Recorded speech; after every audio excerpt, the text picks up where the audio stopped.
Now, we all know that he ran on fixing the economy on day one. It was a solemn promise that he made to the nation, and especially the MAGA faithful that look past his countless crimes and sins. And since winning, well, he's been relentless in the pursuit of the fulfillment of that promise.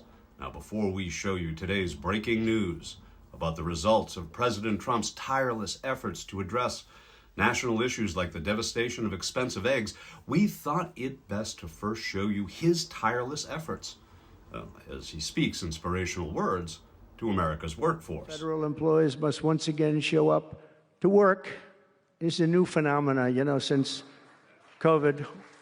Show up to work in person like the rest of us. So, it doesn't work when you don't show up. And I see companies now are all going back to it. They're all going back. It's great. I watch some of the big business leaders saying we absolutely are going back. You can't work at home. They're not working. They're playing tennis, they're playing golf, or they have other jobs. So CNN just hit Donald, tell me I'm pretty Trump, with an unsightly reality check. It's born of the remorse, of regret that's sweeping MAGA Nation especially, well, faster than a $5 million lap of arrogance.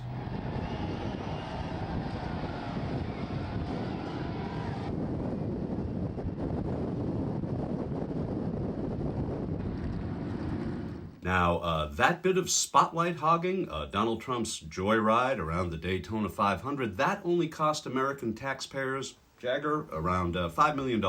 Hey, here's a quick look at that. So, a month to the day of his inauguration, how is America embracing this paragon of fiscal responsibility and his tremendously effective executive orders?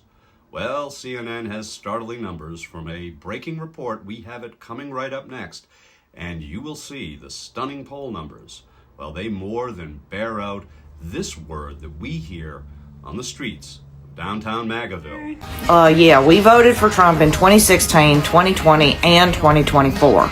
We live in the Florida Panhandle, and we thought that this would be good for our business. But we're finding out now that we were wrong, and I want to publicly say that we are regretting our votes at this point. The dumbass voted for Trump. It was the worst decision I ever made. I've seen the light, and I got out of MAGA. A lot of us there have seen the light. We have deep regrets. I used to be a MAGA Republican, and now I've turned blue. And it makes me emotional to know that I ever stood by idly and blind and let that shit happen. Because I know that I have been a Trump supporter, and I can no longer say that I am MAGA. I voted for Trump. I'm done. I don't have any more resilience in me. Man, I can't believe I have to say this, but I'm no longer rocking with Trump. Dude, I was the first Gen Zer to support Trump. I definitely preferred him in 2016 and to some degree 2020. I was with Trump for 9 straight years, 2016 to today. We know Trump who he is. He's a corporate shill. He's imposed tariffs. That's not a conservative move. That's not even a nationalist or imperialist move. That's worse than imperialist. It's a feudalist neocon move. So buckle up those big old belts across that red one-ply stretch t-shirt.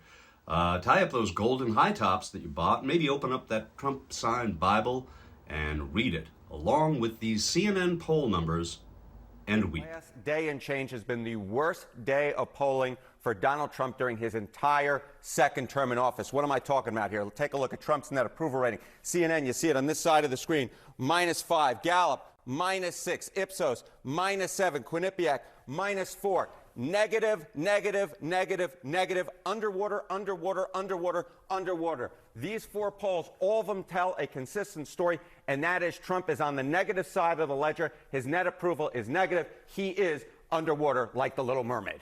All right. What are the changes since the beginning of his term?